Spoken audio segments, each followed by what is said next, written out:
안녕하세요. 아나운서 허연주입니다. 목포 MBC, 여수 MBC가 공동으로 제작하는 다가온 뉴스 시간입니다. 이번 주에는 전 세계 축구 유망주들의 열띤 경기를 볼 수 있는 국제 유소년 축구 대회가 목포에서 처음으로 열린 현장과 함께 광양에서 두 번째로 문을 연 어린이 도서관 소식 등을 준비했습니다. 함께 보시죠.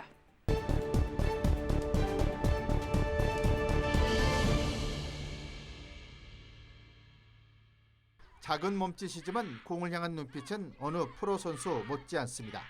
짧은 패스에 이어 골문을 향한 슛, 어린 선수들의 열정 넘치는 기량에 관중석에서는 박수와 환호가 터져나옵니다. 제1회 목포시장배 국제 유소년 축구 대회가 목포 국제축구센터에서 처음 열렸습니다. 이번 대회에는 국내 90개 팀, 중국, 일본, 태국 등 해외 3개국 20개 팀까지 모두 110개 팀이 참가했습니다. 선수단과 함께 목포를 찾은 학부모와 관계자까지 포함하면 참가 인원은 4,700여 명에 이릅니다. 木浦国际足球中心设施好，饭菜也好吃，大家很热情，很高兴能来韩国选手和韩国选手参加比赛，明年一定参加。 경기가 열리는 목포 국제축구센터는 축구장 8면, 풋살장 2면, 숙박시설 등을 갖춘 국내 최대 규모의 축구 전용 시설입니다. 대회를 준비하며 제일 걱정이 됐던 참가팀 숙소 문제를 목포시청 담당 부서와 목포시 보건소 또 지역의 숙박협회와 요식협회의 적극적인 협조로 무사히 대회를 준비할 수 있었습니다. 숙박, 식당, 교통 등 지역 상권에도 활기가 돌며 최근 목포에서 열리고 있는 체육 행사들이 지역 경제에 긍정적인 영향을 주고 있다는 평가입니다. 올해 처음 개최되는 국제 유소년 축구 대회는 목포가 축구 도시로 자리 잡고 스포츠 관광의 가능성을 보여주고 있습니다. MBC 뉴스 문현철입니다. 광양시 마동에 어린이 도서관이 새롭게 개관했습니다. 연면적 1,440여 제곱미터, 지상 2층 규모의 어린이 전용 도서관으로 14,000여 권의 장소를 갖추고 있습니다. 이와 함께 단순 독서 공간을 넘어 창의와 배움이 어우러진 복합 지식문화 공간도 함께 마련됐습니다. 특히 자율창작 공간 꿈뚜락은 지역 최초의 어린이 자율창작 공간으로 기대를 모으고 있습니다. 어린이들이 책을 읽고 상상한 것들을 마음껏 만들어보는 그런 공간입니다. 시범 운영 기간 동안 엄마도 아빠도 아이들도 모두 만족하는 그런 저희 꿈빛만의 공간입니다.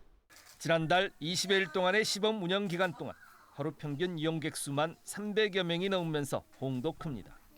집 근처에 있어서 우선 좋고 아이들끼리 그냥 놀러 가자 하면서 친구랑 손잡고 접근하기가 좋아서 무척 좋은 것 같습니다. 새롭게 개관한 꿈빛 도서관은 지난 2017년 개관한 광양읍권 희망도서관과 함께 지역 거점 생활 권역의 어린이 복합 문화 공간으로 중요한 역할을 할 것으로 전망하고 있습니다. 이 중마권 어린이들도 독서 문화 수요를 받을 수 있는 환경이 조성되어서 그 지역의 독서 문화가 공이 서비스를 할 수 있어서 좋은 독서 환경을 저희가 조성했다고 생각합니다.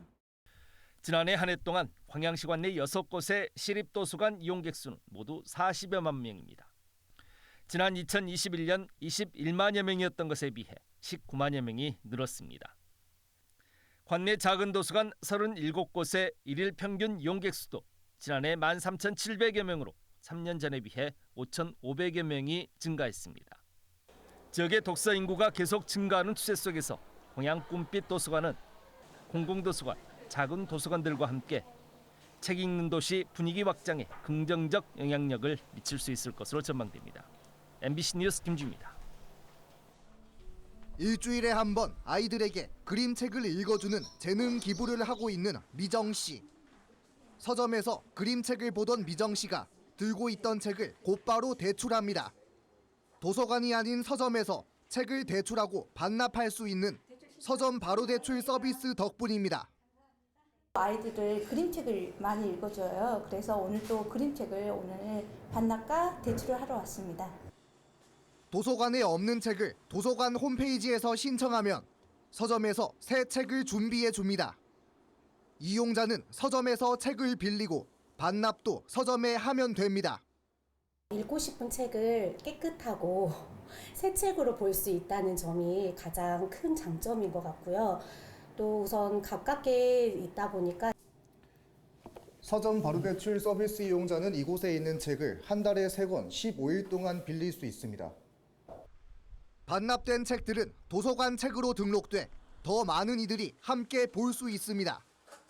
최근 2년간 이 서비스를 통해 7,000권이 넘는 신간이 도서관 장서로 옮겨졌고 이용자도 3,000명이 넘었습니다. 지역 서점들도 반기고 있습니다.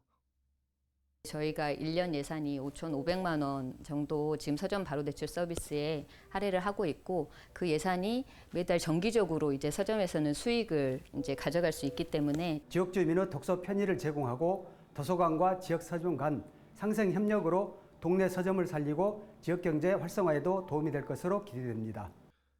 전남에서는 현재 목포와 나주, 영광 도서관과 9개 지역 서점에서 운영되고 있는 서점 바로대출 서비스. 전남교육청은 올해 안에 도내 22개 시군의 주민 모두 서점 바로대출 서비스를 이용할 수 있도록 운영을 확대할 계획입니다. MBC 뉴스 안준호입니다.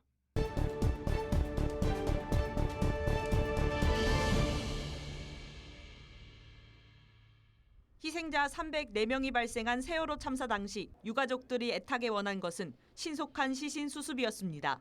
민간 잠수사들은 열악한 환경과 잠수병에 시달리면서도 수습에 헌신했고 김관홍 잠수사도 그 중에 한 명이었습니다. 국정감사와 청문회의 증인으로 나와 현장에서 목격한 사실을 증언하는 등 진상규명에 힘을 보태기도 했습니다. 아무것도 밝혀지지 않았지 않습니까? 되려 다들 회피하고 자기들 잘못이 아니라 하는데 그러면 도대체 누가 책임을 져야 되고 누가 잘못한 건지. 김 씨가 세상을 떠난 지 9년이 지난 후 그의 실화를 담은 영화 바다 호랑이가 만들어졌습니다. 수색 중 다른 민간 잠수사가 숨진 책임을 동료 잠수사에 떠미는 정부에 맞서는 이야기로 수습 이후 스스로도 트라우마에 시달리면서도 자식을 잃은 세월호 유족과 만나 서로를 보듬는 내용을 담았습니다. 국가와 어떤 사회를 위해서 애썼던 사람들이 이 국가로부터 오히려 대우받지 못하고 버림받고 또 상처받고 그런 것들을 보듬어 안고 서로가 우리가 잊지 말아야 된다. 원작인 김탁한 작가의 소설 거짓말이다가 발표된 지난 2016년부터 상업영화를 목표로 시나리오 작업을 이어왔지만 투자를 받지 못해 번번이 실패했고 코로나까지 겹쳐 결국 9년이 지난 후 시민 후원 등을 통해 저예산 영화로 세상에 공개될 수 있었습니다. 일종의 어떤 기성세대로서 아빠로서 책임감과 미안함이 컸던 것 같아요. 그래서 제가 세월호에 관한 어떤 영화를 하고 싶다는 생각을 했고요.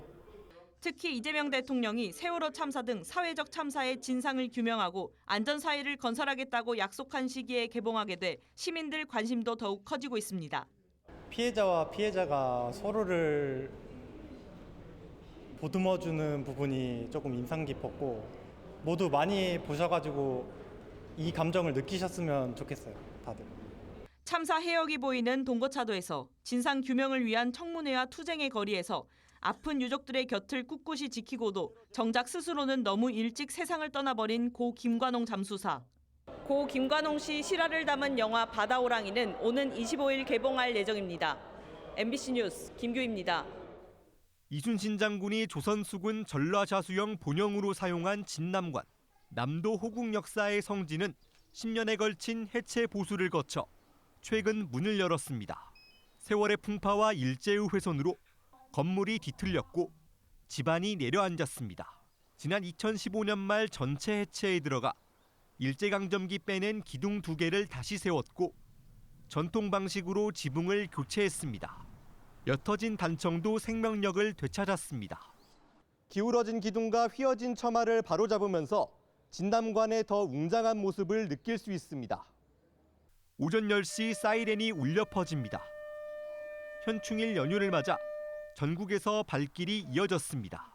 마루 위를 걸으며 목숨을 걸고 바다와 땅에서 나라를 지킨 이들의 헌신을 기억합니다. 어릴 적 그 이순신 장군에 대한 이야기를 많이 들었잖아요. 그 추억이 떠오르고요. 병사들이 올라올 때 힘들었을 것 같고 엄청나게 넓어서 멋있었어요. 진남관의 역사와 아름다움을 다시 설명할 수 있게 된 베테랑 해설사의 목소리에는 힘이 붙습니다. 가장 건축적으로, 예술적으로, 그다음에 우리 문화적으로 가치가 있다고 그래가지고 국보로 이렇게 지정이 됐습니다. 수백 년의 이야기를 간직한 채 늘 여수의 중심을 지킨 국보 진남관. 여수시는 이번 재개관을 시작으로 전라자수형 동원 역사문화공원 조성 등 일대를 지역 대표 공간으로 만들 계획입니다. MBC 뉴스 유민호입니다. 지난 2013년 9월 18개 기관과 기업이 참여해 광양만권 공항 활성화 협의회를 창립했습니다. 그동안 협의회는 운항 스케줄 조정과 주차장 확보, 항공사 손실 지원, 신규 항로 유치와 기존 항로 유지 등을 위한 의미 있는 활동과 성과를 보여왔습니다. 특히 최근에 열린 실무위원 회의에서는 접근성 개선과 거점 공항 승격을 위한 구체적이고 실질적인 대안을 제시해 눈길을 끌고 있습니다. 우선 여수공항 간이역 신설인데 지금의 신풍역을 명칭 변경에 활용하거나 공항 인근에 신규역을 설치하자는 제안입니다. 광양만권은 물론 전북권까지 여수공항을 이용할 수 있는 수요 기반으로 삼을 수 있다는 전략입니다. 두 번째는 효율성과 수익성 문제로 지금은 사라진 공항 버스의 도입입니다. 어디서든 30분 안에 공항에 올 수 있는 직행 노선으로 지자체가 직영하거나 지원하자는 의견입니다. 세 번째는 이제 공항 활주로 연장을 통해서 국제공항으로 승격하는 문제인데 아까도 말씀드렸지만 2,100m에서 2,800m 정도만 늘어난다 그러면 공항의 안전성 문제도 확보가 될 것이고 끝으로 올 연말 예정된 국토부 제7차 공항개발 종합계획 수립 과정에 활주로 연장과 거점공항 승격을 반영시키기 위한 지역 차원의 전방위 노력입니다. 다행인 것은 이재명 대통령의 대선 공약에 이 내용이 포함돼 있어 지역사회의 기대감과 새 정부의 관심도 높다는 점입니다. 여수공항은 현재의 열악한 상황에도 2021년과 22년 연간 이용객 100만 명을 넘기며 가성비 높은 공항으로 인정받고 있습니다. 우리 여수공항은 남해안 남중권의 중심 지역에 있고 상하읍의 중심지, 또 관광 마이스 상하읍의 중심 지역에 위치해 있는 그런 부분 때문에 이미 입지적 그 가치를 인정을 받았다고 저는 생각을 해요.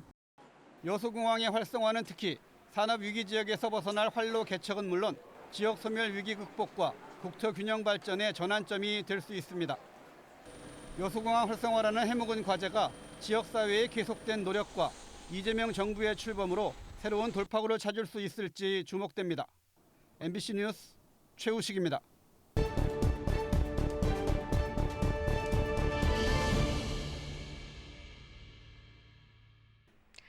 오늘 다가온 뉴스 어떻게 보셨나요? 다음 이 시간에도 더욱더 풍성한 소식으로 찾아뵙겠습니다. 여러분의 많은 시청 바랍니다. 고맙습니다.